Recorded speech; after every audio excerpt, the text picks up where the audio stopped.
இன்றைக்கு திராவிட முன்னேற்ற கழக அரசு அமைப்பதற்கு முன்பு 2021 சட்டமன்ற பொதுத் தேர்தலும் போது தேர்தல் அறிக்கை வெளியிட்டாங்க.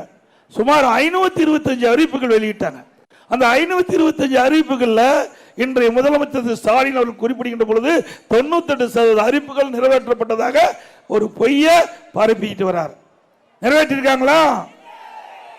100 நாள் வேலை திட்டம், 100 நாள் வேலை திட்டத்தை 150 நாளாக உயர்த்தினாங்களாமா? 100 நாள் வேலை திட்டத்தில் பணிபுரிகின்ற ஊழியருக்கு சம்பள உயர்வுன்னு சொன்னாங்க, உயர்த்துறாங்களா? 100 நாள் வேலை திட்டம் குறைஞ்சு போச்சு. அது மட்டும் இல்ல, 100 நாள் வேலை திட்டத்தில் பணிபுரிந்த அந்த ஊழியருக்கு முறையா சம்பளம் கூட கொடுக்க முடியல. அதிமுக கட்சி ஆட்சியில் இருந்தாலும் இல்லாவிட்டாலும் மக்கள் பிரச்சனை வருகின்ற பொழுது அதற்கு துணை நின்று அந்த பிரச்சனையை தீர்ப்பதில் முதல் கட்சியாக இருப்பது அனைத்து இந்திய அண்ணா திராவிட முன்னேற்ற கழக கட்சி.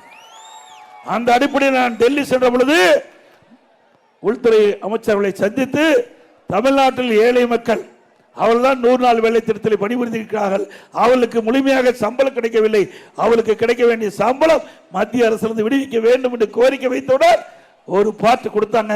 2999 கோடி நாம வாதாடி போராடி திமுக ஆட்சியில இந்த ஏழை மக்களுக்கு பெற்று தந்த கட்சி அண்ணா திமுக கட்சி.